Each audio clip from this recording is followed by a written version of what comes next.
ಬೆಂಗಳೂರಿನ ಅಂಡರ್ ಪಾಸ್ಗಳಲ್ಲಿ ಹೇಗಿದೆ ಪರಿಸ್ಥಿತಿ? ಅಂಡರ್ ಪಾಸ್ಗಳ ನಿರ್ವಹಣೆ ಆಗ್ತಾ ಇದೆಯಾ, ಬಳಕೆ ಆಗ್ತಾ ಇದೆಯಾ? ನ್ಯೂಸ್ 18ನಲ್ಲಿ ಅದ್ರ ಬಗ್ಗೆ ಕಂಪ್ಲೀಟ್ ಆದಂತ ಡೀಟೇಲ್ಸ್ ಅನ್ನು ನಿಮ್ಮ ಮುಂದೆ ಇಡ್ತಾನೆ ಇದೀವಿ.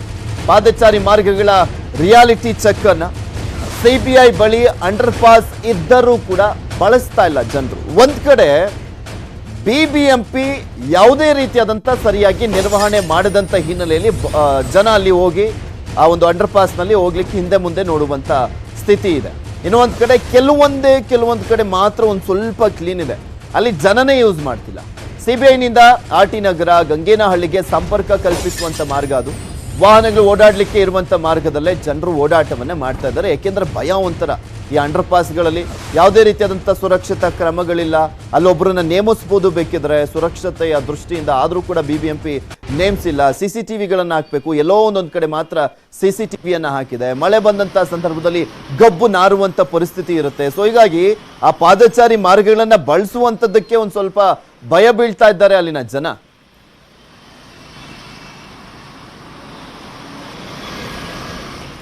ಬೆಂಗಳೂರಿನ ಹೆಬ್ಬಾಳ ಬಳಿ ಇರುವಂತಹ ಸಿಬಿಐ ಅಂಡರ್ ಪಾಸ್ ನಲ್ಲಿ ನಮ್ಮ ಪ್ರತಿನಿಧಿ ಹಂಸ ಶ್ಯಾಮಲ ಅಲ್ಲಿ ಯಾವ ರೀತಿಯಾಗಿದೆ, ಅದರ ಸ್ಥಿತಿಗತಿ ಹೇಗೆ, ಜನ ಯಾವ ರೀತಿಯಾಗಿ ಅದನ್ನು ಉಪಯೋಗ ಮಾಡ್ಕೊಳ್ತಾ ಇದ್ದಾರೆ ಅನ್ನೋದ್ರ ಬಗ್ಗೆ ಪ್ರತ್ಯಕ್ಷ ವರದಿಯನ್ನು ಕೊಟ್ಟಿದ್ದಾರೆ. ನೋಡ್ಕೊಂಬರೋಣ.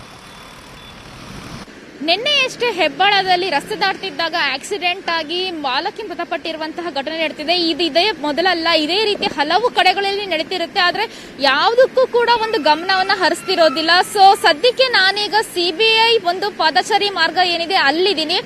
ಅನೇಕ ಜನರು ಏನು ಪಾದಚಾರಿ ಮಾರ್ಗ ಇದ್ರೂ ಕೂಡ ಅವರು ಆ ಒಂದು ಅಂಡರ್ ಪಾಸ್ ಗಳನ್ನ ಯೂಸ್ ಮಾಡೋದಿಲ್ಲ. ಅದಕ್ಕೆ ಯಾಕೆ ಅಂತ ಅವ್ರನ್ನೇ ಕೇಳಬೇಕು.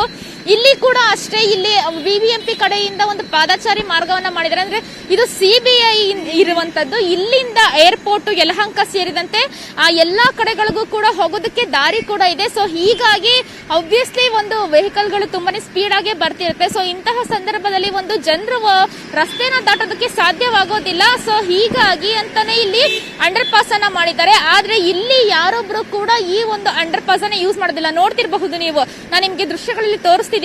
ಅಲ್ಲಿ ಪಾದಚಾರಿ ಮಾರ್ಗ ಇದ್ರೂ ಕೂಡ ಇಲ್ಲಿ ವೆಹಿಕಲ್ ಮೂವ್ಮೆಂಟ್ ಆಗೋದಕ್ಕೆ ಒಂದು ಬಿಟ್ಟಿರುವಂತಹ ಅಂಡರ್ ಪಾಸ್ ನ ಅಂಡರ್ ಗ್ರೌಂಡ್ ನಲ್ಲೇ ಜನರು ಹೋಗ್ತಾರೆ. ಇಂತಹ ಸಂದರ್ಭದಲ್ಲಿ ಅಲ್ಲಿ ತುಂಬಾನೇ ಇಕ್ಕಟ್ಟಿನ ಒಂದು ಸ್ಥಳ ಇದೆ. ಯಾಕಂದ್ರೆ ವೆಹಿಕಲ್ಗಳು, ಹೆವಿ ವೆಹಿಕಲ್ಗಳು ಬರ್ತಿರುತ್ತೆ. ಅಲ್ಲಿ ಕೇವಲ ಒಬ್ಬರು ಓಡಾಡೋದಕ್ಕಷ್ಟೇ ಜಾಗ ಇರುತ್ತೆ. ಆದ್ರೆ ಫಸ್ಟ್ ಆಫ್ ಆಲ್ ಇದು ಜನರು ಓಡಾಡಬಾರ್ದು ಅಂತಾನೆ ಇರುವಂತದ್ದು. ಸೊ ಆದ್ರೂ ಕೂಡ ಇಲ್ಲಿ ಜನರು ಈ ಒಂದು ದಾರಿಯನ್ನೇ ಬಳಸ್ತಾರೆ. ಅಂದ್ರೆ ಸಿಬಿಐನ ಆ ಕಡೆ ಆರ್ಟಿ ನಗರ ಬೇರೆ ಕಡೆಗಳಲ್ಲಿ ಹೋಗೋದಕ್ಕೆ ಯಾಕೆ ಅನ್ನುವಂಥದ್ದು ಗೊತ್ತಿಲ್ಲ. ಮೊದಲು ಏನಾಗಿತ್ತು, ಇಲ್ಲಿ ಒಂದು ಅಂಡರ್ ಪಾಸ್ ನಲ್ಲಿ ತುಂಬಾನೇ ಕಳ್ಳತನ ಆಗ್ತಿತ್ತು. ಜೊತೆಗೆ ಹೆಣ್ಮಕ್ಳಿಗೆ ಸೆಕ್ಯೂರ್ ಇಲ್ಲ ಅನ್ನುವಂಥದ್ರಿಂದ ಎಲ್ಲರೂ ಈ ಕಡೆ ಹೊರಡ್ತಿದ್ರು. ಆದ್ರೆ ಈಗ ಅಲ್ಲಿ CCTVಗಳನ್ನ ಅಳವಡಿಸಿದ್ದಾರೆ.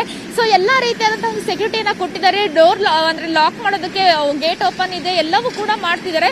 ಆದ್ರೂ ಕೂಡ ಜನರ ಮನಸ್ಥಿತಿ ಬದಲಾಗಿಲ್ಲ. ಸೊ ಅವರು ಈ ಒಂದು ಆ ವೆಹಿಕಲ್ಗಳು ಓಡಾಡುವಂತಹ ಜಾಗಗಳಲ್ಲೇನೆ ಅವರು ಬರ್ತಾರೆ. ಸೊ ಒಟ್ಟಿನಲ್ಲಿ ನೋಡೋದಾದ್ರೆ ಕೆಲವೊಂದು ಕಡೆಗಳಲ್ಲಿ ಅಂಡರ್ ಪಾಸ್ಗಳು ಸರಿ ಇರೋದಿಲ್ಲ, ಹೌದು. ಆದ್ರೆ ಆ ಸರಿ ಇರುವಂತಹ ಅಂಡರ್ ಪಾಸ್ ಗಳನ್ನು ಕೂಡ ಜನರು ಯೂಸ್ ಮಾಡೋದಿಲ್ಲ.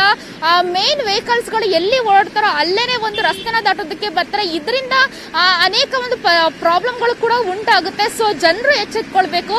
ಜನರು ಎಚ್ಚೆತ್ಕೊಂಡು ಅವ್ರಿಗೆ ಒಂದು ಪ್ರತ್ಯೇಕವಾಗಿ ಮಾಡಿರುವಂತಹ ಒಂದು ಪಾದಚಾರಿ ಮಾರ್ಗದಲ್ಲಿ ನಡೆದ್ರೆ ತುಂಬಾನೇ ಸೇಫ್ ಅನ್ನುವಂಥದ್ದು ಕೂಡ ಹೇಳುವಂಥದ್ದು.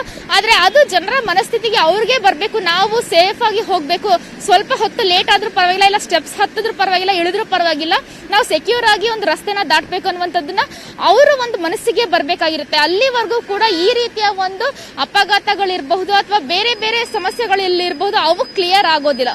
ಕ್ಯಾಮರಾ ಪರ್ಸನ್ ರಾಯ್ಡು ಜೊತೆ ಹಂಸ ಶ್ಯಾಮಲ, ನ್ಯೂಸ್ 18 ಕನ್ನಡ.